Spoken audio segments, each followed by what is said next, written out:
మార్గం తప్పు తిరుగుతున్నటువంటి మమ్ములను మీ ప్రియ కుమారుడిని యేసుక్రీస్తు ద్వారా నీ దగ్గరకు చేర్చుకొని మమ్మల్ని నీ సొత్తుగా చేసుకొని నీ పిల్లలైనటువంటి వారందరినీ తిరిగి మీ దగ్గరికి పిలవటానికి మీ వాక్యము ద్వారా ఇట్టి పిలుపుకు సంబంధించిన ఈ సభను ఏర్పాటు చేసిన విధానమును బట్టి మీకు స్తోత్రములు చెల్లిస్తున్నాం. ఈ వాక్యంలో ఉన్నటువంటి సంగతిని ఉన్నది ఉన్నట్టు ఎరగగలిగే జ్ఞాన వివేకములను మాకు ఇచ్చి నడిపించమని క్రీస్తు పేరటి ప్రార్థన అడుగుతున్నాం తండ్రి.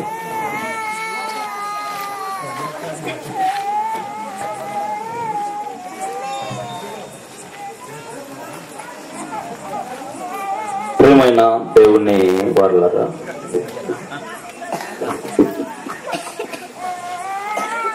చేరి వచ్చిన మీ అందరికీ ప్రభువైన యేసుక్రీస్తు నామమున వందనాలు, శుభములు తెలియజేస్తూ ఉన్నాను. ఈరోజు మనం యేసుక్రీస్తు వారి యొక్క మరణాన్ని గురించినటువంటి కొన్ని విలువైన సంగతులు బైబిల్లో నుంచి తెలియచేయాలని ఆలోచిస్తున్నాం. చాలా మంది యేసుక్రీస్తుని ఎందుకు నమ్ముకోవాలి అనేటువంటి ప్రశ్న చాలా మందిలో ఉంటుంది. యేసుక్రీస్తుని ఎందుకు నమ్ముకోవాలో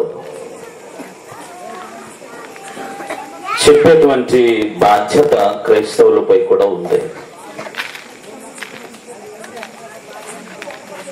ఈ బాధ్యత కలిగినటువంటి క్రైస్తవులమైన మనం యేసుక్రీస్తుని నమ్మండి అని మీకు చెప్పినప్పుడు వారికి ఏమని చెప్పాలి? ఒకప్పుడు పాప భీతితో బ్రతుకుతున్నటువంటి సమాజం పాపము నుంచి ఏ విధంగా విమోచన కలుగుతుందా అని ఎదురు చూచేటువంటి భక్త హృదయంతో ఉన్నటువంటి వారికి పాపం ఇలా పోతుంది అంటే నమ్మేవారు ఉండేవాళ్ళు. కానీ ఈ రోజుల్లో క్రైస్తవులంగా మనం చెప్పేటువంటి సూటిగా చెప్పే మాట ఒకటే, అదేంటంటే యేసుక్రీస్తు నీ పాపముల కోసం, మన పాపముల కోసం చనిపోయాడు, తిరిగి లేచాడు అని. అప్పుడు వాళ్ళు అడుగుతున్నారు, యేసుక్రీస్తు మరణానికి మా పాపానికి సంబంధం ఏంటి అని. యేసుక్రీస్తు ఎప్పుడో చచ్చిపోతే, ఎప్పుడో ఆయన శిలువ రక్తాన్ని కారిస్తే, ఈరోజు మేము దాన్ని నమ్మితే మాకు పాప విమోచన కలుగుతుందా? ఇది ఎలా సాధ్యం? ఎప్పుడో 2000 సంవత్సరాల క్రిందట చనిపోయినటువంటి యేసుక్రీస్తు, ఆయనను నమ్మితే ఆయన మా కోసమే ఈ లోకానికి వచ్చి చచ్చిపోయాడు అని ఆయన అనటానికి ఆధారం ఏంటి? ఎందుకు నమ్మాలి అనేటువంటి ఆలోచన యేసుక్రీస్తుని ఎరుగని వారి మనస్సులో ఎక్కువగా ఉంటుంది. అలాంటప్పుడు క్రైస్తవులుగా మనం కూడా ఏం సమాధానం చెప్తాం? గుడ్డిగా యేసు నీకోసమే చచ్చిపోయాడు, నీకోసమే లేచాడు, నమ్మితే సొమ్ము, నమ్మకపోతే దుమ్ము పో అని కూడా క్రైస్తవుడు గుడ్డిగా చెప్పకూడదు. అలాంటి సందర్భాల్లో కూడా చాలా మంది కొంచెం బైబిల్ తెలిసిన వారిగా, నువ్వు నమ్మితే అది ఆ యొక్క సువార్త అంటే క్రీస్తు మరణ సమాధి పునరుత్థానం నేను రక్షించే శక్తి, నమ్మకపోతే అది నీకు వెర్రిగా ఉంటుంది అనేటువంటి విషయాలను కూడా చాలా మంది వెలుగుచ్చుతూ ఉంటారు. మీరు కూడా ఆలోచించండి, క్రైస్తవ కుటుంబాల్లో పుట్టి పెరగటం వలన ఈ విషయాన్ని మనం ఈజీగా నమ్మమేమో. ఒక క్రైస్తవేతరుడుగా, ఒక అన్యుడుగా, దేవుని ఎరుగని వాడుగా యేసుక్రీస్తు మన కోసమే చచ్చిపోయాడు అంటే నమ్మటానికి ఎంతవరకు మీ మనస్సాక్షి ఒప్పుకుంటుంది? చాలా మంది యేసుక్రీస్తుని గురించి మాట్లాడుతూ ఆయన మరణం, యేసుక్రీస్తు అన్యాయమైన తీర్పు పొందిన వాడై శిలువ మరణానికి అప్పగించబడ్డాడు అని. అంటే న్యాయమైన తీర్పు అయితే ఏముంటుంది అంటే యేసుక్రీస్తు శిలువ మరణం పొందకుండా ఉండేవాడనా అర్థం? ఆలోచించాలి. అది దేవుని గ్రంథంలో యేసుక్రీస్తు యొక్క మరణానికి ఈ లోకంలో ఉన్న మనుషులకు ఉన్నటువంటి ముడి ఏంటి? ఈ సంబంధమే తెలుసుకోకుండా మనం యేసుక్రీస్తును నమ్మండి వాళ్ళు మనం చెప్పటం, వాళ్ళు వినకపోవటం, ఈ మనుషులు మారరు అని మనం ఏదో మన మనసులో బాధ పెట్టుకోవటం సరికాదేమో. అందువలన ఈ లోకానికి ఈరోజు నేను చెప్తున్నటువంటి ఈ సంగతులు మీరందరూ చాలా జాగ్రత్తగా ఆలోచించవలసినటువంటి సంగతి. యేసుక్రీస్తు మరణించింది నిజముగా మనుషులందరి కోసమే, కానీ ఆయన మరణానికి మనుషులందరికీ ఉన్న సంబంధం ఏంటి? ఆయన మన కోసం చచ్చిపోతే మనకు జీవం రావటం ఏంటి? మన పాపం పోవటం ఏంటి? వాస్తవానికి పాపం అనేది ఇక్కడ కూడా మీరు ఆలోచించండి. ఒక మనిషి పాపము నుంచి విడిపించబడాలి అంటే యేసుక్రీస్తు రక్తం అవసరమే. కానీ ఒక మనిషి పాపి అని ఎప్పుడు తీర్చబడతాడు? ఒక మనిషి పాపి అని ఎప్పుడు అనబడతాడు? దేన్ని బట్టి ఒక మనిషి పాపి అని అనబడతాడు? దేన్ని బట్టి మనం రుజువు చేయగలం ఒక మనిషిని పాపని? బైబిల్ ఇచ్చినటువంటి ఆధారాన్ని బట్టి క్రైస్తవులుగా మాట్లాడదలంచితే ఆజ్ఞ అతిక్రమం పాపం అని అంటాం. ఆజ్ఞాతిక్రమం పాపం అన్నది, ఈ పాపం ఎలా వచ్చింది? ఆజ్ఞ అతిక్రమం పాపం అని అన్నారు. ఈ పాపం, ఈ ఆజ్ఞ అతిక్రమించటం, ఈ పాపం అనేది ఎలా వచ్చింది? ఎవరి ద్వారా వచ్చింది లోకానికి? ఎలాగో రంగప్రవేశం చేసింది ప్రపంచంలోకి అని చూస్తే, ఆ రోజు ఆదాముకి దేవుడు తినవద్దన్న ఫలములు తింటే నువ్వు చస్తావు ఆదాము అని చెప్పినటువంటి దేవుడు ఆయన ఆజ్ఞను అతిక్రమించటం వలన పాపం వచ్చింది అని మనం అనుకుందాం. నిజమేది. ఆజ్ఞాతిక్రమం పాపం అన్నప్పుడు ఆదాముకు ఆజ్ఞ ఇచ్చాడు గనుక, ఆదాము ఆజ్ఞకు అతిక్రమించాడు గనక అది అతనికి పాపం. ఆ తర్వాత వచ్చినటువంటి వాళ్ళకి ఏం ఆజ్ఞలు ఇచ్చాడు? ఆజ్ఞలు లేని వారికి ఆజ్ఞాతిక్రమము పాపము అన్నది వర్తించదు. ఆజ్ఞలు లేని వారికి ఆజ్ఞాతిక్రమం అన్నది ఎలా తెలుస్తుంది?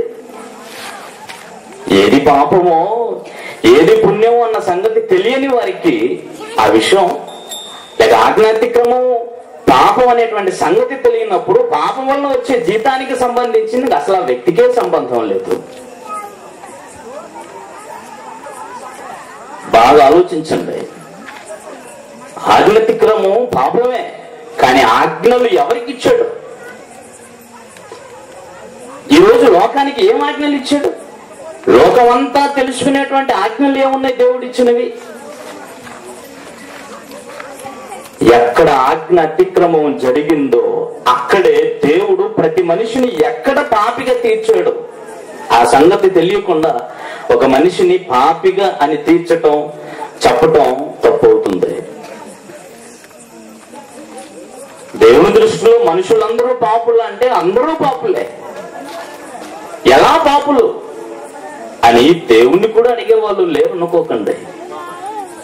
ఏదో మనం తక్కువగా చదువుకునేటువంటి వాళ్ళ మధ్య సేవలు జరిగించే సేవకులు ఉన్నారు. మనం కూడా పెద్దగా చదువుకోలేదు కాబట్టి మనం కూడా అంత పెద్దగా దాని గురించి తెలియదు. ఆజ్ఞలు ఒక మనిషిని దేవుడు ఎప్పుడు పాపిగా తీరుస్తాడు? దేన్ని బట్టి ఒక మనిషిని దేవుడు పాపి అని అంటాడు? బైబిల్ ఆధారం చూస్తారా?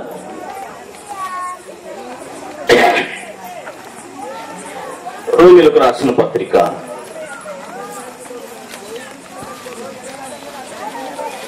5వ అధ్యాయము. ఇది చాలా మంది అందరూ చదువుకునేటువంటి మాటే, కానీ చూద్దాం మరి.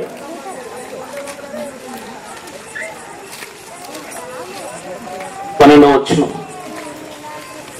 ఒక మనుషుని ద్వారా పాపమును, పాపము ద్వారా మరణమును లోకములో ఎలాగూ ప్రవేశించెనో అలాగుననే మనుషులందరూ పాపము చేసినందున మరణము అందరికీ సంప్రాప్తం ఆయనో. ఎవరో ఒక ఆయన పాపం చేశాడంట. ఆ పాపము ద్వారా మనిషికి ఏమొచ్చిందంటున్నాడు? మరణం వచ్చిందంటున్నాడు. అది అందరికీ వచ్చిందా అని అంటే అందరికీ రాలేదంటున్నాడు. కానీ ఒక మనుషుని ద్వారా పాపమును, పాపము ద్వారా మరణం, ఒక మనుషుని ద్వారా పాపమును, పాపము ద్వారా మరణమును లోకములో ఎలాగూ ప్రవేశించెనో. లోకములో ప్రవేశపెట్టబడింది ఏది? పాపము చేసిన వాడు మరణపాత్రుడు అని.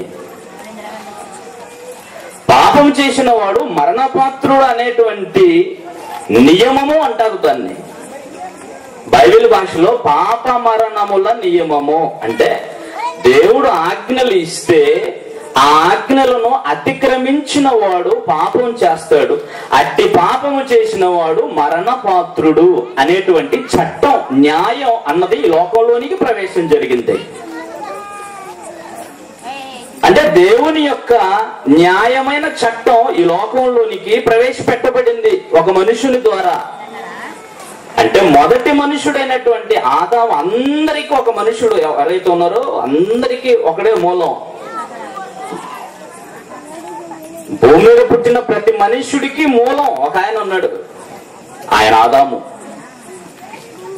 మనుషుల ద్వారా అందరి లోకానికి వచ్చారు ఆదాము ద్వారానే.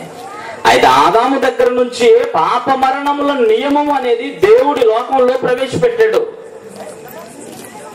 అలా ప్రవేశపెట్టబడిన తరువాత దానితో ఒక విషయాన్ని మీరు బాగా ఆలోచించగలిగితే, మరణం అని చెప్పాడు చూసారా? పాపం, ఒక మనుషుల ద్వారా పాపమును, పాపము ద్వారా మరణం. పాపము మరణం అంటే పాపము చేసిన వాడు మరణపాత్రుడు అనేటువంటి చట్టము ఈ భూమి మీద లోకంలోనికి ప్రవేశపెట్టబడింది అని అంటున్నాడు. ఇక్కడ కిందికి వెళ్ళిన తర్వాత ఆయన ఏమంటున్నాడంటే, అలాగుననే మనుషులందరూ పాపము చేసినందున మరణం అందరికీ సంప్రాప్తం అయింది. అంటే మరణం పాపం చేసిన వాడిగా వచ్చింది, పాపం చేయని వాడిగా. అలాగుననే మనుషులందరూ పాపము చేసినందున అని అంటాడు. మనుషులందరూ పాపము చేసినందున మరణం అందరికీ సంప్రాప్తం. దానికి పుట్టినోట్లు వేసి పుట్టినోట్లు ఏమి ఇచ్చాడంటే అందరి ద్వారా అని ఉంది అక్కడ. అందరి ద్వారా మరణం అందరికీ సంప్రాప్తమైంది అంటే అందరికీ వ్యాపించింది, అందరి ద్వారా వ్యాపించింది. అందరూ పాపం చేసినందున అంటాడు. ఇంతకు మీరు ఆలోచించాలి. ఇప్పుడు అందరూ పాపం ఎలా చేశారు? ఆదాము కంటే ఆజ్ఞ ఇచ్చాడు కాబట్టి ఆజ్ఞ అతిక్రమించి పాపం చేశాడు. మరి అందరూ పాపం చేసినందంటాడు. వీళ్ళందరూ ఎలా పాపం చేశారు? ఆజ్ఞ అతిక్రమమే కదా పాపం. ఈరోజు లోకంలో ఉన్న వాళ్ళు అడుగుతుంది అదే. మీరు భక్తి ఛానల్స్, టీవీ, పాపం క్రైస్తవేతరుల బోధనలు కూడా చాలా మాట్లాడుతుంటారు చాలా మంది. వాళ్ళు ఏ పాపము చేయనట్టుగా చాలా నీతిగా బ్రతుకుతున్నట్టుగా కనపరుచుకుంటూ ఉంటారు. బహుశా ఉండొచ్చుండి, లోకంలో చాలా మంది లేరు అంటానికి లేదు. వాస్తవానికి బైబిల్లో కూడా చూడగలిగితే దేవుడు ఉన్నాడన్న సంగతి ఎరుగుదరే కానీ వాస్తవానికి ఆయన ఎవరన్న సంగతి తెలియదు. కాకపోతే కొన్ని ధర్మ కార్యక్రమాలు జరిగించే వాళ్ళు ఉన్నారు. కొర్నెల్, ఇటలీ పట్టాలం అనబడినటువంటి ఆ ప్రాంతంలో, ఇటలీలో ఆయనకి వాస్తవానికి దేవుడు ఎవరో తెలియదండి. ఇక ధర్మశాస్త్రం తెలియటానికి అతడేమో క్రైస్తవుడు, యూదుడు కాడు, అతడు అన్యుడు. ధర్మశాస్త్రం యూదులు దాటి బయటికి వెళ్ళే సమస్య లేదు. ఏదో ధర్మ కార్యక్రమాలు జరిగించుకోండి, దేవుడు అంటే న్యాయవంతుడు ధర్మాత్ముడు కాబట్టి ధర్మ కార్యక్రమాలు జరిగి అలా అనుకునే వాళ్ళు చాలా మంది ఉన్నారు ఈరోజు లోకంలో. కాబట్టి పాపము చేయని వారికి మరణం అనేది కూడా వస్తుందా మీరు ఆలోచించాలి. ఇందులో ఈ మరణం పాపం ద్వారా వచ్చిన మరణానికి సంబంధించిన సంగతులు రెండు విధాలుగా ఉంటాయి. ఇది అర్థం చేసుకోలేని వాళ్ళు చాలా తప్పుడుగా ఆలోచనలు చేసి ప్రసంగించేశారు. ఏదేమైనా ఇప్పుడు మనం ఆలోచిస్తుంది పాపం ద్వారా వచ్చినటువంటి మరణం. ఎందుకంటే క్రీస్తు యొక్క మరణానికి ఈ లోకంలో ఉన్న మనుషులకు ఉన్నటువంటి సంబంధం ఏంటి అనేది ఇప్పుడు మనం ఆలోచిస్తున్నాం. యేసుక్రీస్తు వారు సంగతి ఇప్పటి వరకు మీరు ఆలోచించిన విధానం వేరు, ఇందులో చెబుతున్నటువంటి సంగతులు వేరు, బైబిల్లో ఉన్న సంగతులు వేరు. ఏదైనా ఒక పుస్తకంపై పూర్తి అవగాహన ఉండాలి మనకి. ఈ రోమీలకు రాసిన పత్రికలో ఆ పత్రిక ఎందుకు రాయబడింది, అది ఎవరికి ఉద్దేశించి రాయబడింది, ఆ పరిస్థితులు ఏంటి, ఏ పరిస్థితులు ఇలాంటి సంగతులు చెప్పబడుతున్నాయి, దీని గురించిన సంగతి తెలియకుండా అందులో ఉన్న ప్రతి మాటను తీసుకుంటే చాలా పొరబడే ప్రమాదం ఉంటుంది. ఏమైనా అదంతా మీకు ఇప్పుడు అనవసరమే. కానీ ఒక మనుష్యుని ద్వారా పాపం అంటే ఒక ఆయన ఆజ్ఞ అతిక్రమించాడు కనుక పాపం చేశాడు, కానీ అతడు పాపం చేశాడని చెప్పేసి భూమి మీద ఉన్న మనుషులందరికీ పాపాన్ని రుద్దటం అయ్యే చట్టంలో న్యాయం అని హిందూ జాగరణ సమితి అనేటువంటి ఒక వాళ్ళు ఒక పుస్తకాన్ని ముద్రించి పంచారు. నేను సువార్తకి వెళ్ళినప్పుడు మాకు ఇచ్చారు ఆ పుస్తకం. ఎప్పుడో ఒక ఆయన పాపం చేస్తే ఆ పాపం చేయని వారి మీద కూడా రుద్దటం ఇదేమి న్యాయం అని అడుగుతున్నారు. నిజమే, దేవుడు కూడా మనుషులందరినీ పాపం చేసునందరా అని అంటున్నాడు, కానీ వాస్తవానికి పాపం చేయని వారి కోసం ఏం మాట్లాడలేదు. అలాగని ఎవరు పాపం చేయట్లేదా, పాపులు కాని వాళ్ళు భూమి మీద ఉన్నారంటే అలా కూడా లేరు. నీతిమంతుడు లేడు, ఒక్కడును లేడు. యేసుప్రభు వచ్చిన కాలం నాటికి, యేసుప్రభు రాకముందు కాలం నాటికి, యేసుప్రభు భూమి మీదకి వచ్చిన కాలం నాటికైతే యేసుక్రీస్తు తప్ప, యేసుక్రీస్తు వచ్చిన తర్వాత నీతిమంతులు ఉండాలి తప్పనిసరిగా. బైబిల్ని అనుసరించే చేత కాని వాళ్ళు మాత్రం ఏం చేస్తున్నారంటే, ఏమంటే నీతిమంతులు లేడు, ఒక్కడు లేడు, బైబిల్లో ఉంది కనుక మనం ఆ తప్పుడు అడుగులు వేస్తుంటాం అని సమర్థించుకుంటున్నారు. తప్పు. అలాంటి ఆలోచనలను అలా సమర్థించకండి ఎవరు కూడా. నీతిని జరిగించే ప్రతివాడు నీతిమంతుడుగా ఉండటానికి, నీతిమంతుడుగా తీర్చడానికి, తాను నీతిమంతుడైనట్టు ఆ నీతి గల అడుగుజాడలో ప్రతి మనుషుడు నడవాలని దేవుడు కోరుకున్నాడు. అందుకే యేసు ప్రభు ప్రాణం పెట్టాడు. అలాంటప్పుడు ఆయన యొక్క మరణాన్ని నిర్వీర్యం చేసేటట్టుగా క్రైస్తవులు బ్రతకూడదు. ఒక మనుషుని ద్వారా అంటే ఆయన పాపం చేశాడు, బాగుంది, ఆ పాపం అందరిపై రుద్దటం ఎంతవరకు న్యాయం? వాస్తవానికి అందరూ పాపం చేశారా అని అంటే, వాస్తవానికి అందరూ పాపం చేస్తున్న మాట నిజమే, కానీ ఆజ్ఞాతిక్రమం పాపం అనేది మాత్రం అందరికీ వర్తించదు.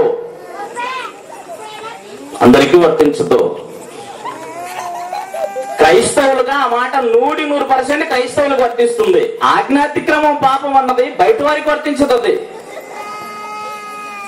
అది మరి వాళ్ళందరూ పాపులు కారా, దేవుని ఎరుగని వారు పాపులు కారా అంటే పాపులే. వాళ్ళు ఎలా పాపులు, అది దేవుడు ఏ న్యాయాన్ని బట్టి పాపులుగా తీరుస్తున్నాడు మనుషుల్ని అనే సంగతి ప్రతి మనుషుడు ఆలోచించాలి.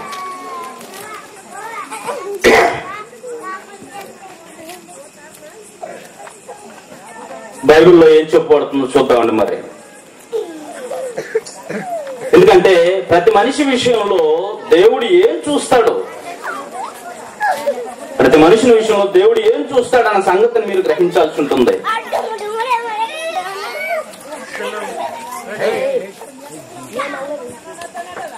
ఎఫెసీయులకు రాసిన పత్రిక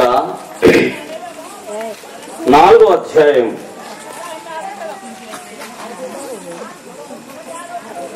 18వ వచనాన్ని చూద్దాం. 4వ అధ్యాయము 18వ వచనం.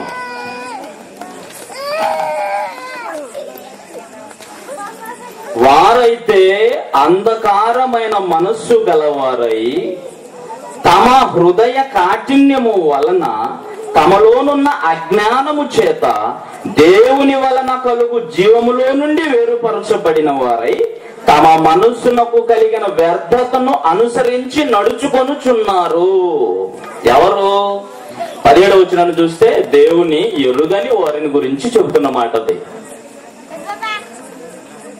దేవుని ఎరుగని వారి గురించి వాళ్ళు ఏ విధంగా, ఎందుకంటే ఇక్కడ ఇంకో సంగతి కూడా మీకు విడగొట్టవలసి ఉంది. ఏంటంటే పాపము చేసిన వాడు ఎవరైనా సరే దేవునిలో నుండి కలిగే జీవములో నుంచి వేరు చేయబడతాడు. అంటే దేవునికి మనిషికి సంబంధం తెగిపోతుంది.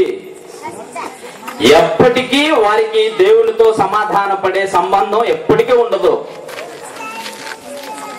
ఎప్పటికీ ఉండదు. ఏ మనుషుడైనా సరే పాపమును చేస్తే అట్టి పాపము చేసిన వారితో దేవుడు సంబంధాన్ని కొనసాగించడు. వాస్తవానికి దేవుడు మనుషుని చేసినప్పుడు అతను పాపి కాడు, యథార్థవంతుడు, న్యాయవంతుడు, మంచి మనసాక్షి కలిగిన వాడు. అతనిలో ఏ పాపము లేనివాడే. బైబిల్ చెప్పింది ఆ సంగతి. వాస్తవానికి ఆలోచించగలిగితే పసిపిల్లలకి ఏ విషయము ఎలాగో తెలియదో అలాగే ప్రారంభంలో దేవుడు మనిషి ఆదామవ్వలు చేసినప్పుడు వారు కూడా పసిపిల్లలతో సమానం. పసిపిల్లలంటే మరీ పాలు తాగే పిల్లలాగా మీరు వాళ్ళని పోల్చిన అవసరం లేదు. పాపము విషయంలో పసిపిల్లలు వాళ్ళు, కానీ మంచి విషయంలో అన్నింటిలోనూ విఘ్నత కలిగిన వారే. అంటే అన్ని విచక్షణ జ్ఞానం కలిగిన వాళ్ళే వాళ్ళు, ఏం లేని వాళ్ళు ఏం కాదు. ఆ విషయం ఒకవేళ వాళ్ళు ఏమి తెలియని వాళ్ళు అనుకోగలిగితే ఆదాము పక్కడముకు నుంచి స్త్రీని చేసి తీసుకెళ్లి స్త్రీని చేసి ఆయన ముందుకు తీసుకొని వస్తే ఆయన మాట్లాడినటువంటి మాట ఆదాము గారు ఏమన్నారండి? ఇది నరునిలో నుండి తీయబడిన కనుక ఇది నాది అనకూడదు. నా ఎముకలలో ఎముక, నా మాంసంలో. ఎవరు చెప్పారు ఆయనకి ఇవన్నీ? దేవుడు చెప్పాడా? చెప్పలేదే. పసివాడైతే అలా చేస్తాడా? కాదు. మంచి విషయంలో వారు పసివాళ్ళు కారు, చెడు విషయంలో మాత్రం పసివాళ్ళు. ఎంత పసివాళ్ళంటే అసలు వారి ఒంటి మీద దేహాలు ఉన్నాయా లేవా అన్న సంగతి కూడా ఎరగనంత అమాయక స్థితిలో వాళ్ళు ఉన్నవాళ్ళు. అమాయక అంటే పాపం విషయంలో అమాయకత్వం, మంచి విషయంలో మాత్రం వాళ్ళు చాలా జ్ఞానవంతులు. అలాంటి వారితో దేవుడు ఏం చేశాడంటే తన సంబంధాన్ని కొనసాగిస్తూ వచ్చాడు. వారితో మాట్లాడుతూ ఉన్నాడు, వారితో సహవాసాన్ని చేస్తూ వచ్చినటువంటి ఆ దేవుడు ఎప్పుడైతే మనిషి తప్పు చేశాడో, పాపం చేశాడో, అంటే ఆజ్ఞ అతిక్రమించాడో, అప్పుడు అతనితో సంబంధాన్ని తెగిపోయిందిగా. అక్కడే దేవుడు చెప్పినటువంటి మాటలో ఉన్న సంగతిని మీరు గ్రహించగలిగితే, నీవు ఏ రోజైతే ఆజ్ఞ అతిక్రమిస్తావు, అంటే పండు తినమని అంటే నీకు పండు పెట్టలేదు ఇప్పుడు, కాబట్టి నీకు అది వర్తించదు.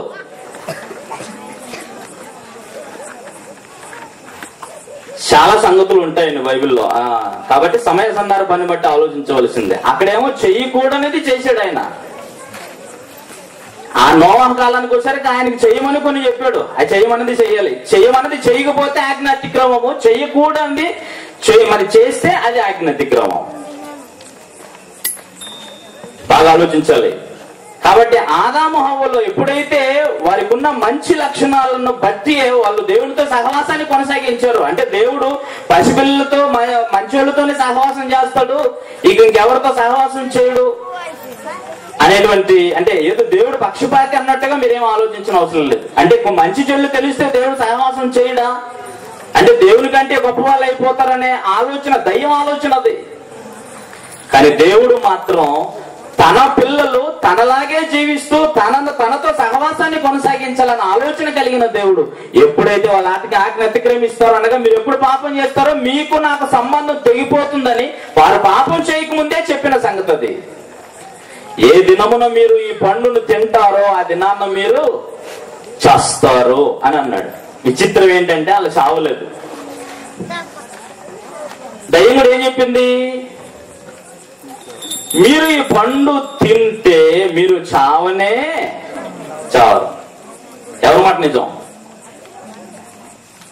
దయ్యం అబద్ధం ఏం చెప్పలేక నిజమే చెప్పింది. చావరు అని దయ్యం చెప్పింది, దేవుడు మాత్రం చస్తాడు అని చెప్పాడు. రెండు నిజమే. దినదినమున చచ్చెదరు అని దేవుడు చెప్పాడు. ఇంతకీ ఆ చావు ఏంటి? ఇప్పుడు జరిగిన సంగతి అంతా ఇదే. అంటే పాపం ద్వారా వచ్చినటువంటి మరణం అని చాలా మంది మనం అందరం నమ్ముతున్నాం, మంచిదే. కానీ ఈ పాపం ద్వారా వచ్చేటువంటి ఈ మరణం, అది ఏ మరణం? భౌతిక సంబంధమైనది. అంటే అందరూ ఈ లోకాన్ని ఏదో ఒక కారణం చేత విడిచిపెట్టిపోతున్నటువంటి మరణమా, లేక ఇంకే మరణమైన ఉందా?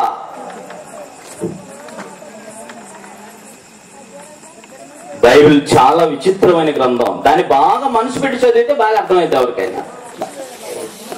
మనిషికి పాపం వలన వచ్చినటువంటి మరణం అనేది భౌతిక సంబంధమైన మరణం కాదు. భౌతిక సంబంధమైన మరణం అని ఎందుకు పోల్చాడంటే, మరణం అనేది శరీర బాంధవ్యాలన్నిటి నుంచి శాశ్వతంగా ఎడబాపుతుంది. నన్ను కన్న తల్లిదండ్రులు ఉన్నారు, అలాగే నేను కట్టుకున్న నాకు భార్య ఉంది, అలాగే నాకు పిల్లలు ఉన్నారు. కానీ నేను ఈ దేహాన్ని విడిచిపెడితే వారికి, అంటే నాకు ఈ మరణం, లోకం అనుకుంటున్న అందరికీ వస్తున్న ఈ మరణం వస్తే, మరణానికి అర్థం ఇది, నా అనుకుంటున్న వారికి నాకు ఏ విధమైన సంబంధం శాశ్వతంగా తెగిపోతుంది. ఇక దేవుడు చెప్పినటువంటి మరణం ఏ మరణం అంటే, పాపం వల్ల వచ్చే జీతం మరణం అనేది ఏదైతే ఉందంటే, ఆ మరణం ఏది అంటే దేవుని యొక్క జీవములో నుండి వేరుపరచబడే మరణం. అంటే దేవుని సహవాసం నుంచి నువ్వు దూరం అయిపోయేటువంటిది. నువ్వు చేసినటువంటి పాపం, ఏ రోజు మనిషి పాపం చేస్తాడో ఆ రోజు మనిషి మరణపాత్రుడు. అంటే శాశ్వతంగా దేవునికి, అతనికి శాశ్వతమైన ఎడబాటు కలుగుతుంది. అందుకని ఆదాముతో దేవుడు మళ్ళీ మాట్లాడినట్టు బైబిల్ మీకు అనిపించదు. కాదు, భౌతికంగా వాళ్ళు ఆ రోజు చచ్చిపోలేదు. ఆ చావు ఎప్పుడో వచ్చింది కదండి అని అనుకుంటారేమో. వాస్తవానికి ఈ భూమి మీద మనిషిని మట్టితో దేవుడు చేశాడంటే, మనిషికి మరణం పేరుతో ఈ భూమి మీద నుంచి పరలోకానికి దేవుడిగా తన దగ్గర తెచ్చుకోవడానికే ఈ భూమి మీద మనుషులు పుట్టించాడు. శాశ్వతంగా భూమి మీద ఉంచడానికి దేవుడు మనిషిని పుట్టించలేదు. ఈ సంగతి మర్చిపోతుండే. కొద్ది కాలం పాటు మాత్రమే ఈ భూమి మీద మనిషి జీవించాలి, నువ్వు పాపి అయినా నీతిమంతుడైనా. ఆ తర్వాత నువ్వు భూమి మీద ఉండటానికి వీల్లేదు. ప్రతి మనిషికి కొద్ది కాలం ఇస్తున్నాడు అంతే. కాబట్టి మరణం అనేది ఈ పాపం వల్ల వచ్చినటువంటి మరణం, ఈ మరణం కాదు, శాశ్వతంగా దేవుని నుంచి దూరం అయిపోయేది. ఈ విషయాన్నే పౌలు గారు ఇక్కడ చెప్పదలిచారు. దేవుని జీవంలో నుంచి, దేవుని నుంచి వచ్చి జీవంలో నుంచి ప్రతి మనిషి ఎప్పుడు వేరు చేయబడతాడు అని అంటే, ఈ సంగతి ఈయన ఇలా చెప్తున్నాడు. వాళ్ళు అంధకారమైన మనస్సు కలిగిన వారై తమ హృదయ కాఠిన్యము వలన తమలోనున్న అజ్ఞానము చేత దేవుని వల్ల కలుగు జీవములో నుండి వేరుపరచబడిన వారై తమ మనస్సునకు కలిగిన వ్యర్థతను అనుసరించి నడుచుతున్నారు. ఇక్కడే మనిషి పాపి అని తీర్చబడతాడు దేవుని దృష్టిలో. ప్రతి మనిషి ఆజ్ఞాతిక్రమం వలన పాపి అని తీర్చబడ్డాడు. వాడి మనస్సాక్షిని బట్టి ప్రతి మనిషి పాపి అని తీర్చబడతాడు. ఇది మనిషికి, ప్రతి మనిషికి ఉంటదంటే ప్రతి మనిషికి ఉంటది. ఎప్పుడు అది నువ్వు అర్థం చేసుకోగలవంటే, ఖచ్చితంగా నువ్వు దేవునిలోని, ఆత్మలోని బాగానే నువ్వు అని అనుకుంటే ఖచ్చితంగా అది నీకు అర్థమవుతుంది. ఎన్నిసార్లు చెప్పలేదు, నువ్వు నీ హృదయానికి మనిషిగా, మనిషి యొక్క నీతిలో, మనిషి యొక్క న్యాయంలో ఆలోచించినా కూడా ఈ పలాని తప్పు, పలాని తప్పు, పలాని తప్పు నీ హృదయం నీ మీద దోషారోపణ చేస్తున్నా సరే ఏం చేస్తుంటాం మనం? తెగించి అట్టి కార్యక్రమాలకు పాల్పడుతూ ఉంటాం. ఇదంతా లోకనీతిని బట్టి జరిగేటువంటిది. ఇక దేవుని విషయానికి వచ్చేసరికి ఏది దేవుడో ఏది దేవుడు కాదో అన్న సంగతి ప్రతి మనిషి యొక్క మనస్సాక్షి చెబుతూనే ఉంటుంది, అది హృదయాన్ని తొలుస్తూనే ఉంటుంది. ఇది అంత ఏ కోణంలో రైట్, ఇది నేను దేవుడు అనుకుంటున్న వాళ్ళు ఏ కోణంలో రైట్ అన్నటువంటి ఆరోపణ లేక దోషారోపణ ఎప్పటికీ ఆ మనస్సాక్షిని తొలుస్తూనే ఉంటుంది. అయినా దాని గురించి ఆలోచించకుండా, దాని గురించి పట్టించుకోకుండా హృదయ కాఠిన్యాన్ని బట్టి అలాగే కొనసాగుతూ ఉంటారు, వ్యర్థమైన కార్యక్రమాలు కొనసాగించుతూ ఉంటారు. వాస్తవానికి దేవుడు ఎవరంటే మనందరి హృదయముల కంటే అధికుడై ఉన్నవాడు గనుక మన హృదయాలు మన మీద దోషారోపణ చేయకున్నట్లు దేవుని సన్నిధికి యథార్థమైన హృదయంతో చేరండి బాబు అని అంటాడు ఆయన. ఇక్కడ మీరు ఆలోచించాలి, ఆజ్ఞాతిక్రమ పాపం అంటే ఆదాము వల్ల వచ్చినటువంటి పాపం అనేది అందరికీ ఎలా వర్తిస్తుంది అని మీరు ఆలోచించగలిగితే ఎలా వచ్చిందంటే, ఆదాము కూడా తెలియకేమీ పాపం చేయలేదు. తన హృదయంలో తన దేవుడు చెప్పిన ప్రతి మాట తన హృదయంలో ఉంది. ఈ పండు తింటే చచ్చిపోతావు, ఈ పండు తింటే చచ్చిపోతావు అని దేవుడు చెప్పాడు. తినకూడదు రోజు అతనికి చెట్టును చూసిన ప్రతిసారి అతనికి గుర్తుకొస్తుంది. అలాగని అవ్వమ్మకు తెలియదంటే ఆమెకి తెలుసు చెట్టును చూసిన ప్రతిసారి.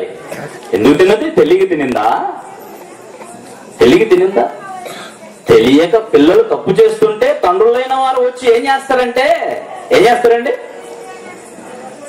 తప్పు అది చేయకూడదు అని చెప్పేసి వచ్చి వెంటనే తప్పు జరుగుతున్న చోట ఖచ్చితంగా పిల్లల్ని గద్దిస్తాం. ఇక్కడ మాత్రం అవ్వమ్మ గారు చెట్టు దగ్గరికి వెళ్ళి పండు తెంచుకుంటూ ఉంటే అక్కడ మాత్రం దేవుడు ఏమనలేదు. తెలియదేటండి?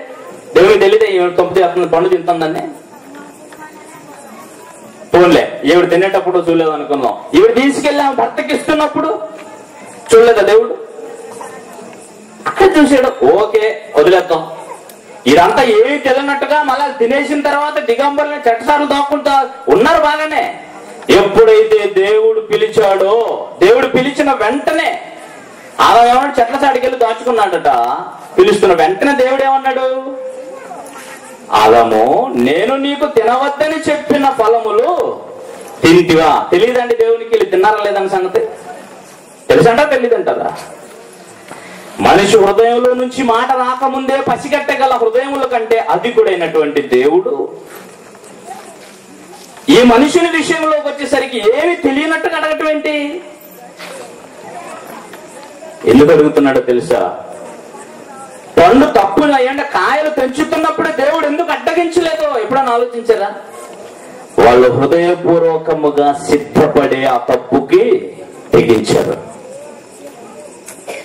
అక్కడ వారి హృదయాలోచన, వారి హృదయం యొక్క ఆరోపణ, వారి మీద దోషారోపణ చేస్తూనే ఉంది. తప్పు చేస్తున్నావు, పర్లేదు దేవుడు అడిగినప్పుడు చూసుకుందాంలే అన్న ఆలోచనతో హృదయపూర్వకంగా తప్పు చేశారు వాళ్ళు. అందుకనే అక్కడ వచ్చి నువ్వు తినొద్దు అని ఒకవేళ అన్నా మరుసటి రోజు మళ్ళీ తింటుంది ఆవిడ. గొడవ చూసారు ఎప్పుడన్నా? కట్టెలు పట్టుకొని గొడవ పట్టుకుని సిద్ధపడినట్టు విడిపించబోతే వీళ్ళు విడిపించారు కనుక నేను సంగతి నేను వదిలేశాను, కానీ లేకపోతే అన్నవాడు మరొక రోజు తప్పనిసరిగా గొడవ పడతాడు ఏదో ఒక విధంగా. కాబట్టి ఆ సమయంలో అది వదిలేయటమే రైతు.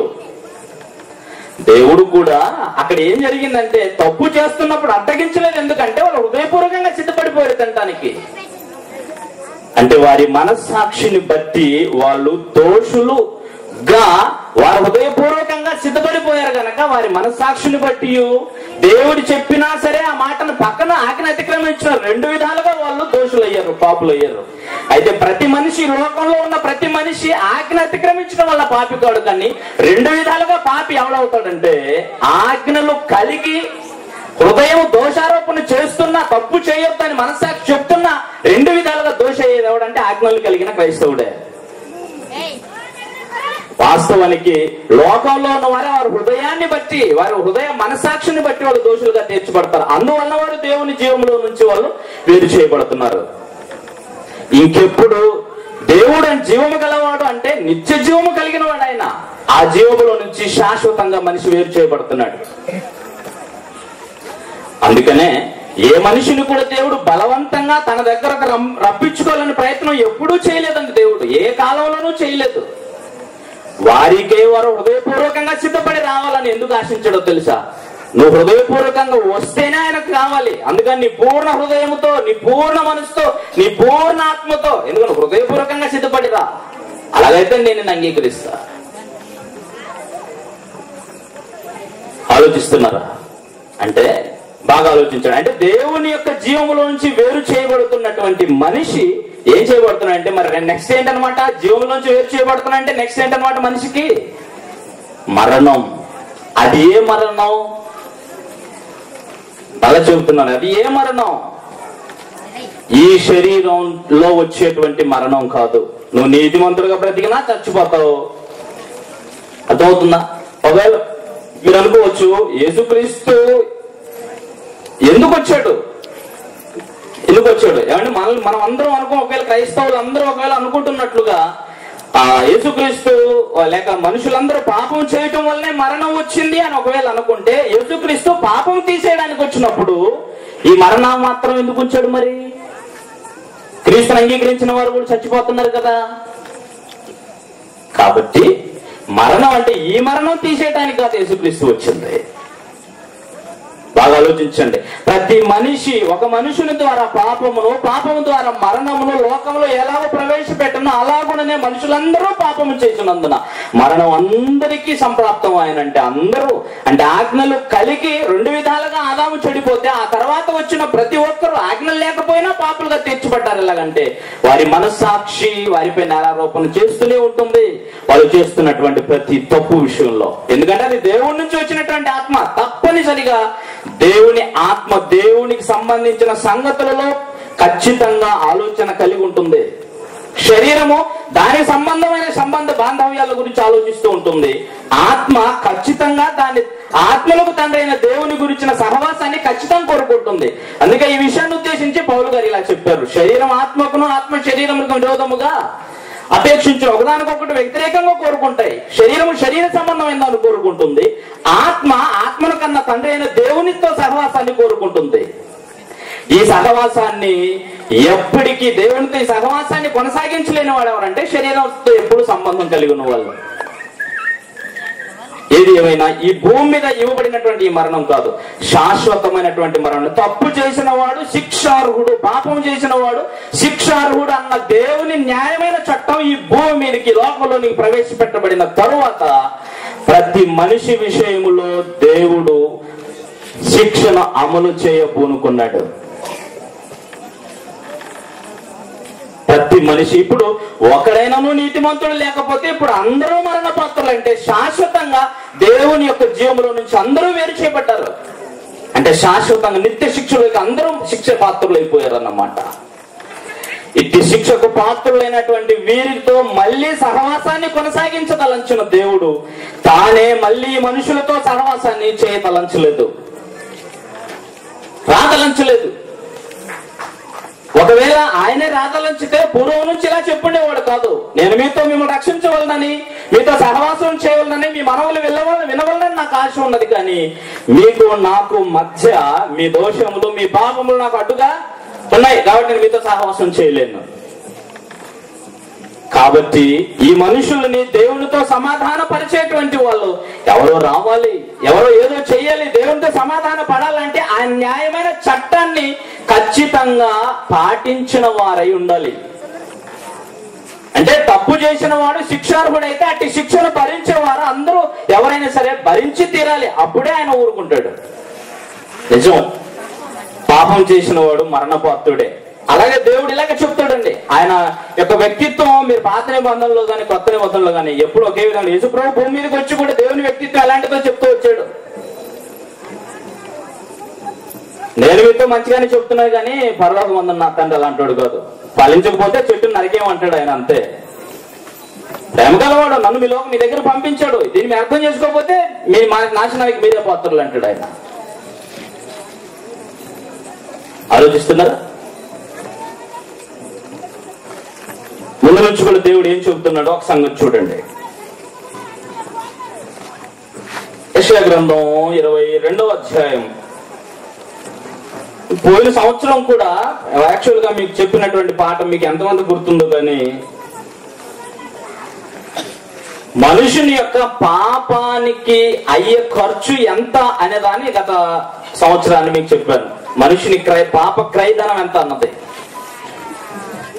ఈరోజు మీకు చెబుతుంది క్రీస్తు మరణంతో మనిషి యొక్క భవిష్యత్తుకి ఉన్నటువంటి సంబంధం ఏంటి అసలు అది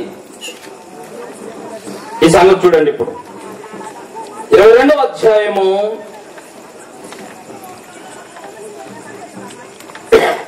13వ వచనం నుంచి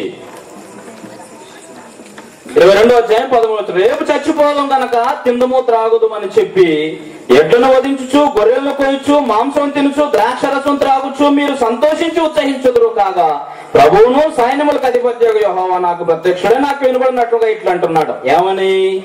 మీరు మరణము కాకుండా మీ దోషమునకు ప్రాయశ్చిత్తము కలగదని ప్రభువును సైన్యములకు అధిపత్యగు యెహోవా సెలవిస్తున్నాడు. పాపము చేసిన వాడు మరణించకుండా వాడి పాపమునకు ప్రాయశ్చిత్తం కలగదు. అయితే ఇచ్చి మరణాన్ని ఎవరు భరించాలి? మరి ఎవరు భరించాలి? పాపం చేసిన వాడు మరణపాత్రుడు అన్నమాట నిజమే, కానీ ఆ మరణం ఎక్కడ అనుభవించేటువంటి మరణం? అది ఎలాంటి శిక్ష? మీరు మరణం నొందితే శిక్ష ఎలా అనుభవిస్తారండి? వాళ్ళు నేను చెప్తున్న మాటలు సంగతి చూసారా? మీరు మరణం నొందితేనే కానీ మీ పాపం ప్రాయశ్చిత్తం కాదంటాడు. అంటే మరణం పొందితే అవుతుందా? మరణం పొందిన తర్వాత ఈ పాపానికి ప్రతిఫలం తప్పనిసరిగా శిక్ష అనుభవించాలి, నిత్య శిక్ష. అప్పుడే చేయబడిందండి ఇది.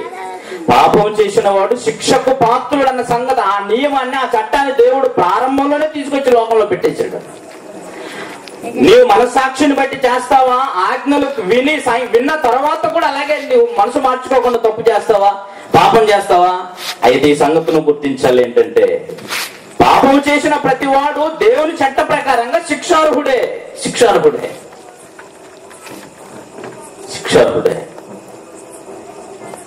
ఆ మనుషుడు మరణించండి శిక్షార్హుడు అంటే శాశ్వతమైన పాతాళ గుండంలో నిత్య శిక్షను అనుభవించాల్సిందే వాడి ఆత్మ వెళ్ళి.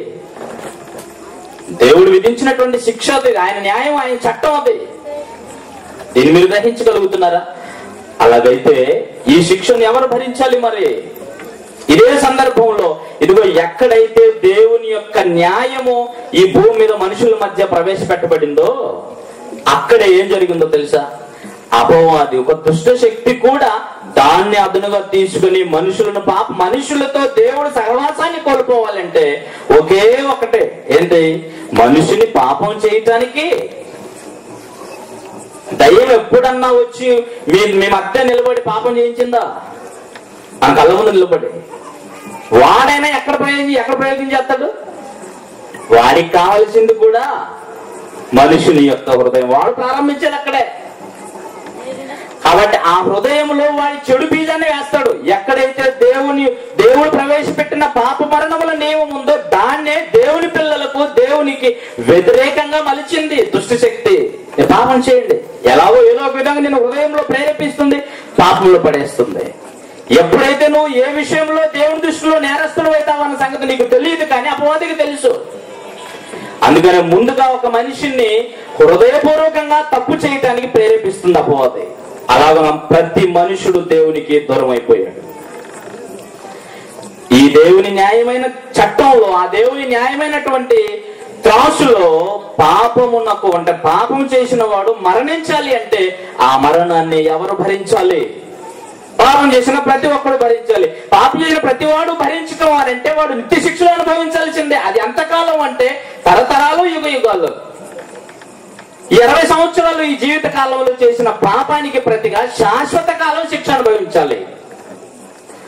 అది ఎంత క్రూరంగా ఉంటుందో, ఎంత వేదనకరంగా ఉంటుందో, ఎంత బాధగా ఉంటుందో అన్న సంగతి ఇప్పుడు మనిషికి అర్థం కాదు. అది ఎంత కఠినంగా ఉంటుందో అది యేసుక్రీస్తు వారు శిలువ మీద భరించినప్పుడు ఆయన వేసిన కేకలు చెబుతాయి. నిజమే. మీరు ఆలోచిస్తున్నారా? బైబిల్లో ఇలా చెప్పబడింది. ఏం చెప్పబడిందో ఒకసారి చూద్దాం.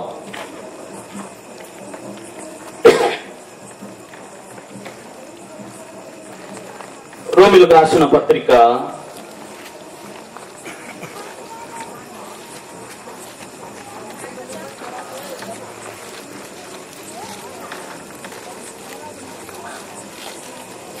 8వ అధ్యాయము. రోమీయులకు రాసిన పత్రిక 8వ అధ్యాయము 4వ వచనం చూడండి.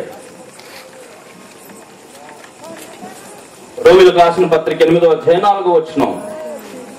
3 కలిసి ఉంటుంది. శరీరమును అనుసరింపక ఆత్మను అనుసరించి నడుచుకుని మన యందు ధర్మశాస్త్ర సంబంధమైన నీతి విధి నెరవేర్చబడవలనని పాప శరీరాకారముతో దేవుడు తన సొంత కుమారుణ్ణి పాప శరీరాకారముతో ఆయన తన సొంత కుమారుణ్ణి పాప శరీరాకారముతో పంపి ఆయన శరీరముందు పాపమునకు శిక్ష విధించెను. యేసుక్రీస్తు యొక్క శరీరముందు పాపమునకు శిక్ష విధించండి. ఎవరు విధించింది? ఎవరు విధించారు? భూమి మీద మనుషులందరూ పాపం చేసినందున వాళ్ళందరి కోసం దేవుడు ప్రేమామయుడు గనక ప్రేమించి క్షమించి దగ్గర తెచ్చుకోవచ్చు కదా. యేసుక్రీస్తు మరణంతో వీరిని దగ్గర చేర్చుకోవాల్సిన ఇదేమి న్యాయం అని అనుకుంటున్నారా? మనుషులందరూ ఆయన ముందు నుంచి ప్రేమామయుడు గాను కరుణావాత్సల్యం కలిగిన వాడును దయాదాక్షిణ్యపూర్ణ ఆయన మంచివాడే. కానీ మనుషులు నా మంచితనంతో దగ్గర ఎందుకు తెచ్చుకోలేకపోయాడు? యేసుక్రీస్తు మరణంతోనే మనుషులను తన దగ్గర తెచ్చుకోవాలనుకున్న ఇదేమి న్యాయం అని మీరు ఆలోచించగలిగితే, పాపము చేసిన వాడు శిక్ష అనుభవించాలన్న దేవుని చట్టాన్ని ఆయన మార్చుకోలేదు.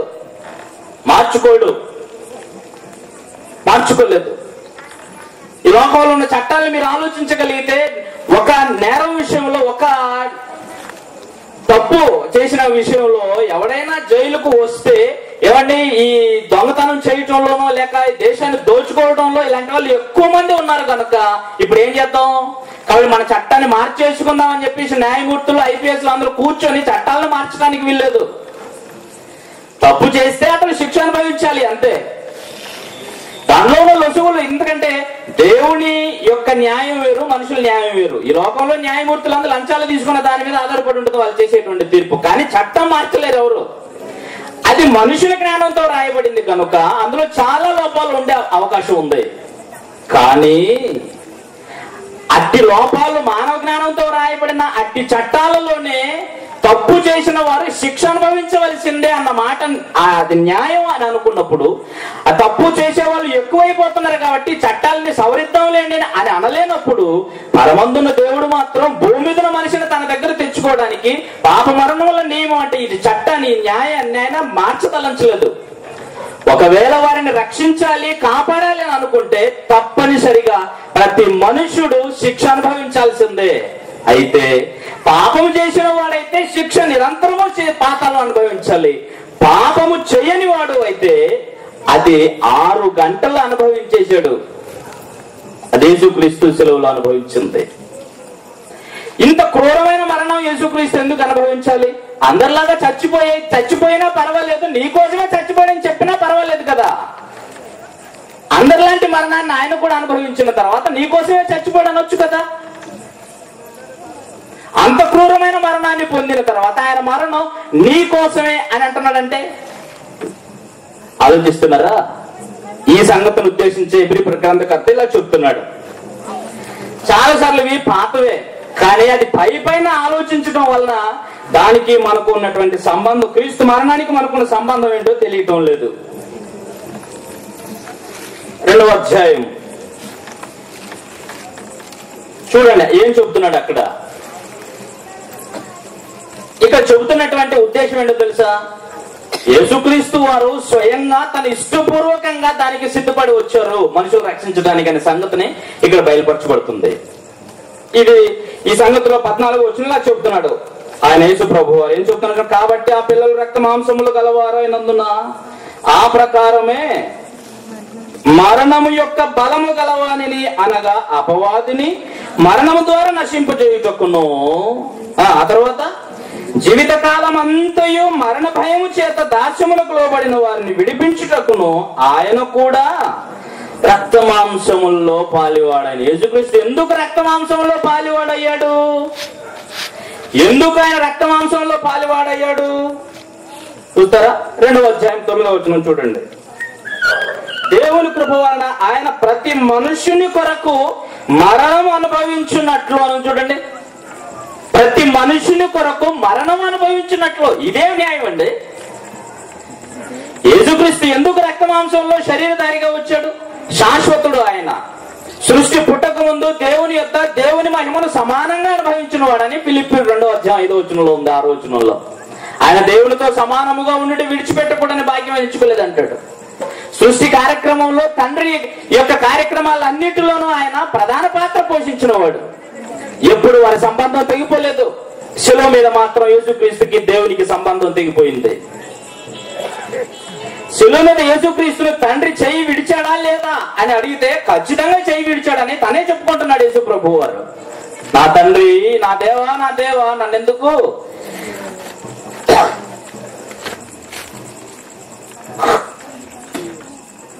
ఎందుకు చెయ్యి విడిచితివి అని అంటున్నాడు. నిజంగా విడిచాడా? యేసుక్రీస్తుకి తండ్రి అయిన దేవుడికి ఎప్పుడూ సంబంధం తెగిపోలేదండి. సృష్టి కలుగు చేయక ముందు నుంచి యేసుక్రీస్తు భూమి మీద శిలువ మరణానికి ముందు వరకు కూడా యేసుక్రీస్తు సాక్షాత్తు తనే చెప్పుకున్న మాటలు ఏంటో తెలుసండి? నేను నా తండ్రికి ఇష్టమైన కార్యక్రమాలు చేయుచున్నాను గనక నా తండ్రి నన్ను ఎప్పుడూ ఒంటరిగా విడిచిపెట్టడు అని. ఎప్పుడూ తమతో సంబంధాన్ని, సహవాసాన్ని కోల్పోని యేసుక్రీస్తు తండ్రి వారి బంధం ఎప్పుడూ తెగిపోనిదైతే శిలువ మీద మాత్రం యేసుక్రీస్తును దేవుడు ఎందుకు విడిచిపెట్టాడు?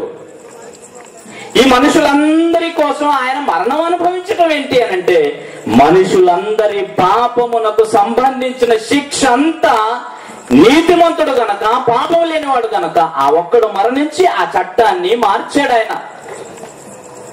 అనగా వీరందరి కోసం నీ న్యాయమైన శిక్ష ఏంటో దాన్ని నేను అనుభవిస్తాను అని హృదయపూర్వకంగా యేసుక్రీస్తు సిద్ధపడి వచ్చాడు. అలా సిద్ధపడి రావటం వలన ఆయన మీద విధించబడుతున్నటువంటి శిక్ష అంతా, పాపము వలన మనిషి శాశ్వతమైన పాతాళ గుండంలో యుగ యుగాలు తరతరాలు కాల్చబడే నిత్యం అనుభవించే ఆ వేదనంతా ఆ శిలువ మీద 6 గంటలు అనుభవించేశాడు ఆయన. ఆ శిలువలో ఆయన వేసిన కేకలన్నీ ఎలాంటివి అనుకుంటున్నారు? ఆ కేకలు మనకేస్తే అర్థం కావు. అందులోకి శిలువ నీకు ఎండాకాలం బాగా తీసుకొని నీ మేకు తీసుకొని గోడ కొట్టు. ఎండకు నువ్వు అనుభవిస్తున్నప్పుడు తెలుస్తుంది. ఎండ కాచే కొట్టి నీ శరీరంలో గాయమైన తర్వాత అది అంతకంతకు ఇలాగా ఉబ్బిపోయి ఆ నొప్పి అంతా తారస్థాయికి చేరి మతంత భ్రమించి పిచ్చి వాళ్ళ ప్రవర్తిస్తారు. అంత క్రూరమైనది ఇలాంటి మరణం. ఇంకా అంతేకాకుండా ఆత్మ దేవుని చేరుకోలేక నిత్యము అనుభవించేటువంటి కేక ఎంత వేదనకరమైంది అనుకుంటున్నారు? యేసుక్రీస్తుని తప్పికొంటున్నాను అని అంటే ఆయన కొన్న దాహం ఏంటి? దేవుడు తనని విడిచిపెడుతున్నటువంటి సంగతి. ఆ ప్రవచనము, ఆ లేఖనము యేసుక్రీస్తు నిజంగా తప్పికొన్న సంగతి కోసం చెప్పబడింది కాదు. అది ఆ ప్రవచనాన్ని గురించి కీర్తన గ్రంథంలో ఆలోచించగలిగితే అక్కడ దేవా నిన్ను చూడవాలని, నిన్ను చేరుకోవాలని నా ప్రాణం తృష్ణ కొనుచుంది అంటాడు. దేవుని చేరుకోవడానికి పడే తృష్ణ, దాహం ఉంది. నీవు పాతాళంలోనికి దేవుని జీవంలోంచి వేరు చేయబడిన తర్వాత నీ పాపాన్ని బట్టి నువ్వు అనుభవించదలంచితే నిత్యము అనుభవించాలి. ఎక్కడ ఆత్మ అప్పుడు శరీర బాంధవ్యాలు ఇవేవి గుర్తుండవు. శరీరంతో ఉన్నప్పుడు ఇవన్నీ మన శరీరాలతో అందరూ కలిసి ఉండాలనే ఆలోచన ఉంటుంది. తమ వారు దూరం అవుతున్నప్పుడు కేకలు వేసి వెతుక్కుంటాం మనం. ఎందుకంటే మనకు శరీరానికి ఉన్న బంధం అది. ఆత్మలకు కన్న తండ్రి అయినటువంటి దేవుడు మీ ఆత్మ ఎప్పుడైతే శరీరాన్ని విడిచిపోతుందో, అది దేవుని ఎప్పుడైతే చేరుకోదో అప్పుడు నీవు పాతాళంలో జారిపోతే ఆ ఆత్మ పడేటువంటి వేదన, దేవుని చేరుకోవాలనే తృష్ణ, అది ఎప్పటికీ తీరని దాహం అది. అలాంటి వేదనంతా నువ్వైతే నీకు యుగాలు భరించాలి. అది యేసుక్రీస్తు శిలువ మరణంలో 6 గంటలు అనుభవించి చూశాడు. ఎందుకో తెలుసా? ఆ దేవుని న్యాయమైన చట్టం మార్చబడదు గనుక తప్పు చేసిన వాడు తప్పకుండా శిక్ష అనుభవించాలి. గనుక తప్పు చేసిన వాడితో సహవాసాన్ని పెంచుకుంటాడు. గనుకనే యేసుక్రీస్తు వారిని తండ్రి చేయి విడిచిపెట్టేశాడు. ఎందుకు చేయి విడిచాడంటే యేసుక్రీస్తు శరీరమును ఎందుకు ఆయన పాపముగా చేశాడట. యేసుక్రీస్తుని ఏం చేశాడంటే ఆయన పాపంగా చేశాడట. 5వ అధ్యాయం కొరింథీయులకు రాసిన 2వ పత్రికలో ఇలా చెప్పబడుతుంది చూడండి. కొరింథీయులకు రాసిన 2వ పత్రిక 5వ అధ్యాయం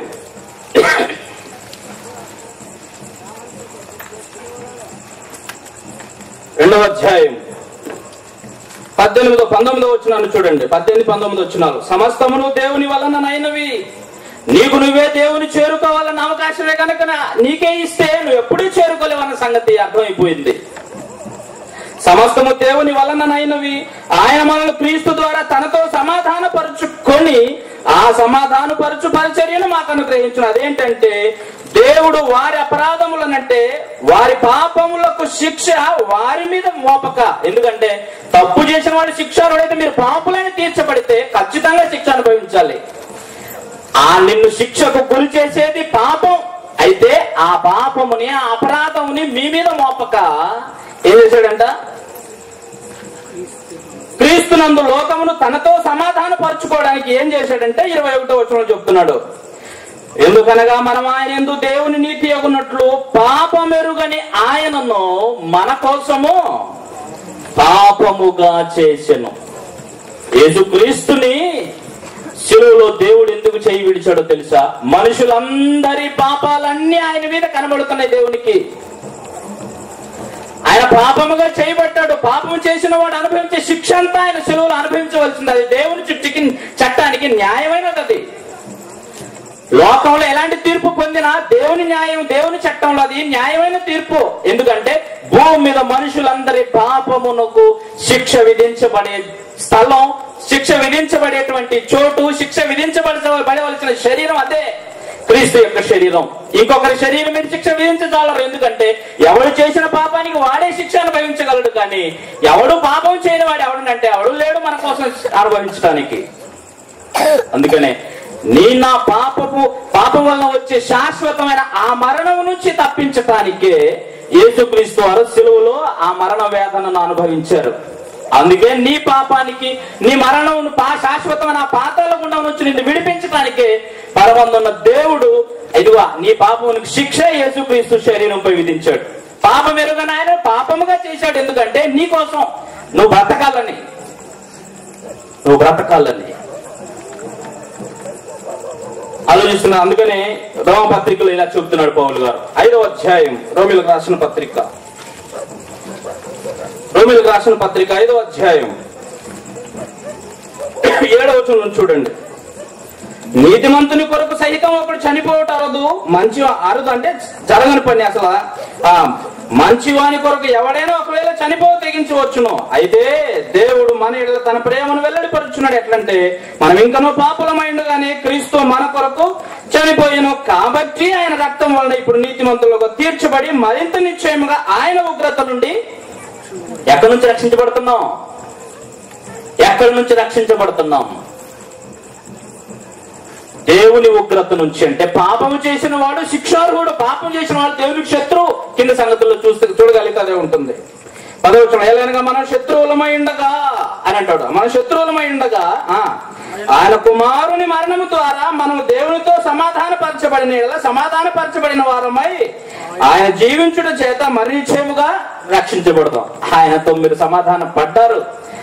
యేసుక్రీస్తు మరణం ద్వారా దేవునితో సంబంధం ఏర్పడింది. కానీ లేకపోతే మన పాపాన్ని బట్టి, నీ హృదయ మనసాక్షిని బట్టి, లేక దేవుని ఆజ్ఞలు కలిగి అతిక్రమించిన దాన్ని బట్టి నువ్వు ఎన్నిసార్లు హృదయం నీ మీద దోషారోపణ చేస్తున్నావు. హృదయ కాఠిన్యం బట్టి నువ్వు చేసిన పాపానికి ఎప్పుడు చచ్చిపోయినా నిత్య శిక్షకు పాత్రుడు నువ్వు, నేనైనంతే. కానీ ఆ అపరాధములన్నింటిని మన మీద మోపితే మనం శాశ్వతంగా నిత్యం శిక్ష అనుభవించవలసిందే.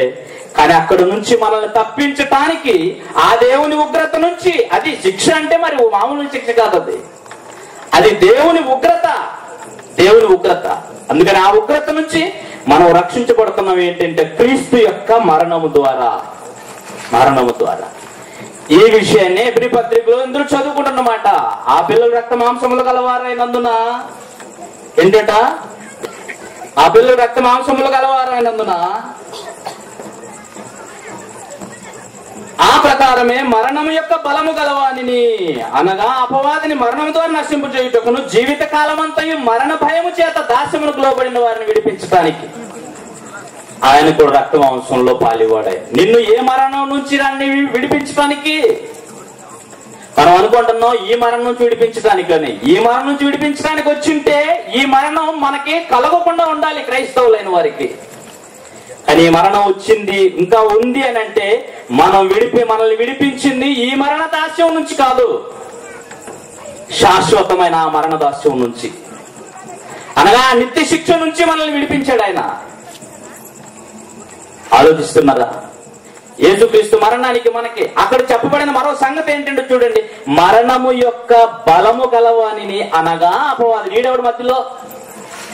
వీడికేం పని? వీడికున్న బలం ఏంటట? మరణము యొక్క బలం గలవాడట. అంటే నిన్ను నిత్య మరణములోనికి తీసుకెళ్ళటానికి వాడికున్న సమస్త బలాన్ని ఉపయోగించి నిన్ను పాపములో తోసేస్తాడు. మరణము యొక్క బలము కలిగిన వాడాడు. అంటే పాపం చేస్తున్న ప్రతి మనిషిని వాడికి ఉన్న బలం ఏంటంటే మరణం. ఏ మరణం?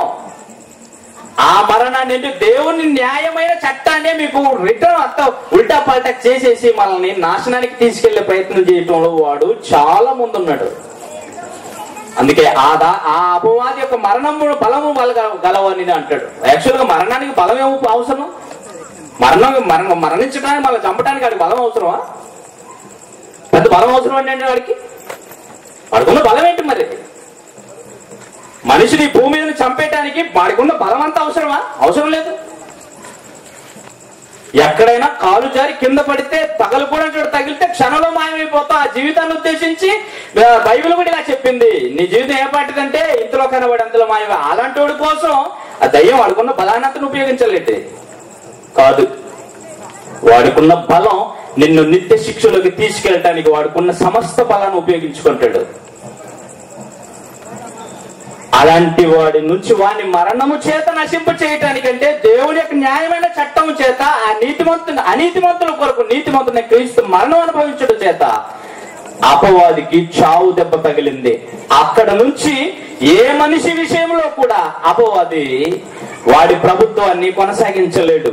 ఎందుకంటే ఎప్పుడైతే క్రీస్తుని అంగీకరిస్తాడో, ఆయన నా పాపముల కోసమే, అంటే నేను అనుభవించిన శిక్షణ ఆయన అనుభవించాలని ఎప్పుడైతే నువ్వు ఒప్పుకుంటావో అప్పుడే ఆ విషయాన్ని నువ్వు ఒప్పుకున్న మరుక్షణమే అపవాది వాడి బలమంతా క్షీణింప చేయబడినందుకు గుర్తు చేయగానే వాడు నాశనానికి సిద్ధపడతాడు. అయిపోయింది నా పని అనుకుంటాడు. అంతే. అయినా సరే వాడు ఊరుకోడు. నిన్ను పాపము నుంచి ఆ మరణం నుంచి విడిపించడానికి ఆయన మరణాన్ని అనుభవించాడు. ఆ మరణానికి ఈ భూమి మీద ఉన్న మనుషులకు ఉన్న సంబంధం ఇది. ఈ ప్రపంచానికి ఇది చిట్ట చివరి అవకాశం. యేసుక్రీస్తు మరణాన్ని ఎవరైనా ఒప్పుకోకపోతే ఇక ఏ తరంలో కూడా ఏ పరిస్థితిలో కూడా మనిషి రక్షించబడే అవకాశమే లేకుండా దేవుడు ఇది కార్యక్రమాన్ని ఏర్పాటు చేశాడు. అందుకనే చిట్ట చివరి అవకాశం కనుక చెప్తున్నాడు. పౌలు గారు కూడా అంటున్నారు, మీరు దేవునితో సమాధానం పడటానికే యేసుక్రీస్తుని మీకోసం ఈ లోకానికి పంపించాడు. దేవునితో సమాధానం పడండి, లేకపోతే వేరే అవకాశం లేదు. ఆ సమాధానం పడేటువంటి విషయం ఏంటంటే మేము ప్రకటించేటువంటి సువార్త అంటాడు పౌలు గారు. అంటే సువార్తలో క్రీస్తుమైన సమాధి పునరుత్థానం ఉన్నమాట నిజం.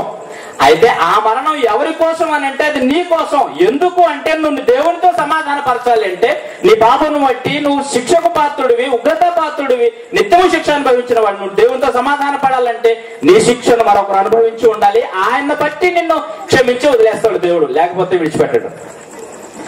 అందుకే యేసుక్రీస్తుని యేసుక్రీస్తు నీ కోసం మరణించాడు అని నువ్వు అంగీకరిస్తేనే నీకు విమోచన, దేవునితో సమాధానం. విన్నంత మాత్రాన్ని నీకే ప్రయోజనం ఉండదు. అది బైబిల్ చెప్పినటువంటి సంగతి. వింటే ప్రయోజనం లేదు. నమ్మువాడికే కొరింథీయులకు రాసిన పత్రిక చివరి మాటలు.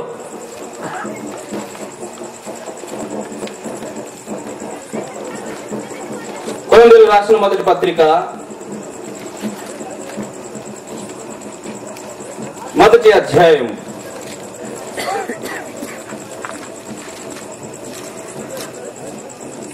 21వ వచనాన్ని చూడండి. 21వ వచనం, దేవుని జ్ఞానానుసారముగా లోకము తన జ్ఞానము చేత దేవుని ఎరగకునినందున సువార్త ప్రకటనయను వెర్రితనము చేత నమ్ము వారిని రక్షించుట దేవుని దయాపూర్వక సంకల్పమాయను. నువ్వు నమ్మితేనే దేవునితో నువ్వు సమాధాన పడతావు, ఆ నిత్య శిక్ష నుంచి తప్పించబడతావు. లేకపోతే నువ్వు తప్పించబడలేవు. వింటే ప్రయోజనం లేదు. విన్న తర్వాత నువ్వు మారాలి, నమ్మాలి, అంగీకరించాలి. లేకపోతే అదే శిక్షలో కొనసాగుతావు. ఏ క్షణాన్ని చచ్చిపోయిన నిత్య శిక్షకు జారిపోతావు. అక్కడి నుంచి నువ్వు విడిపించబడటానికి యేసుక్రీస్తువులో మరణించాడు, కానీ ఈ లోక సంబంధమైన మరణం నుంచి విడిపించడానికి కాదు. నువ్వు ఒక పాపి అని నువ్వు ఎప్పుడు తీర్చబడుతున్నావు అంటే నీ హృదయ సాక్షిని, మనసాక్షిని బట్టి ఎక్కడ నువ్వు పాపం చేస్తున్నావు అని అనేక సార్లు నీ చెవులో పడుతుంది ఏదో ఒక విధంగా, ఎవరి ద్వారా, స్వార్థ వలన. అప్పుడే నువ్వు ఎక్కడ పాపే నిరూపించబడుతున్నావు, అప్పుడే నీ పాపాన్ని దేవుని ముందు ఒప్పుకోవాలి. దేవుని న్యాయాన్ని దాటిపోవటానికి ఏ మనిషికి వీల్లేదు.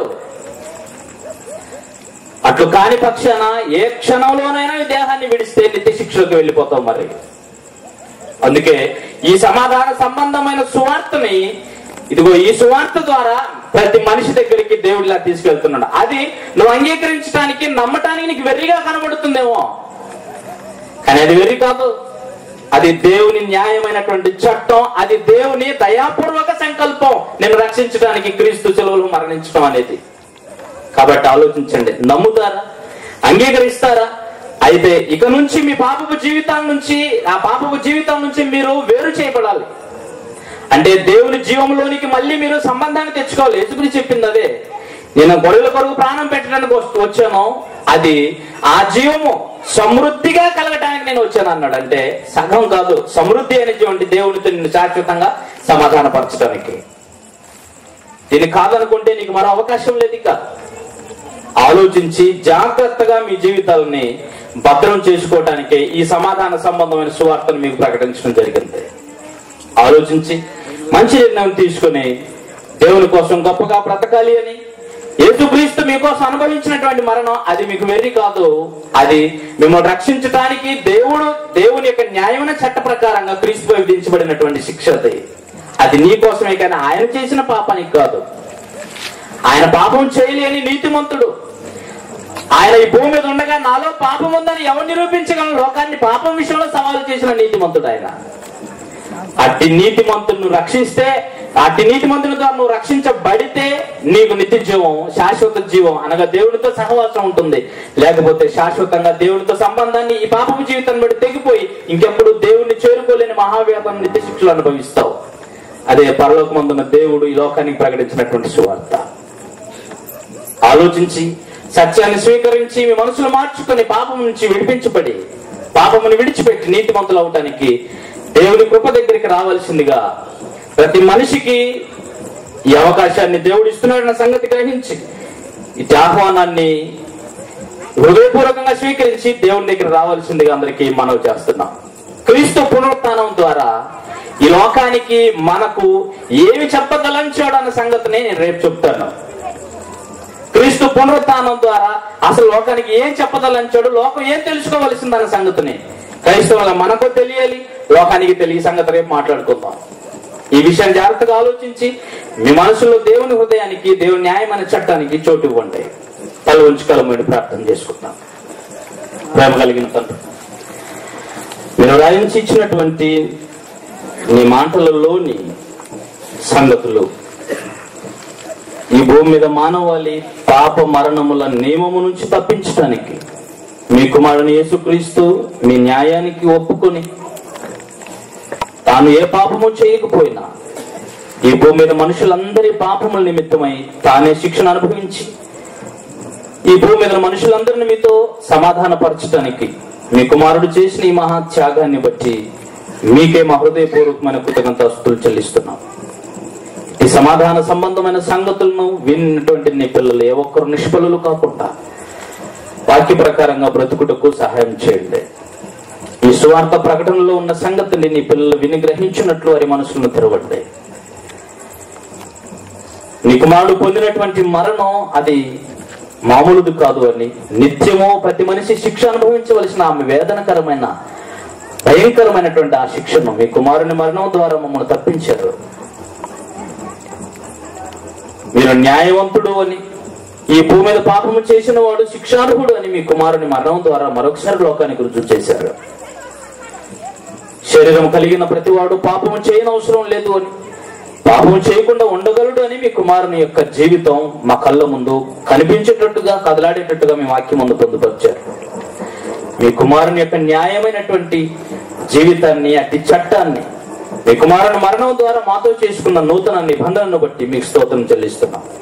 ఈ కొత్త నిబంధన క్రిందికి రానున్న నీ పిల్లలందరూ మీకు విధేయులు వారి జీవితకాలం అంతా నీ కోసం గొప్పగా బ్రతుకుటకు సహాయం చేయమని, విన్న మాటలు నిష్ప్రయోజనం కాకుండా అందరి హృదయాల్లో ఫలభరితంగా ఉంటూ కృపను అనుగ్రహించమని క్రీస్తు పేరటి ప్రార్థన అడుగుతున్నాం తండ్రి.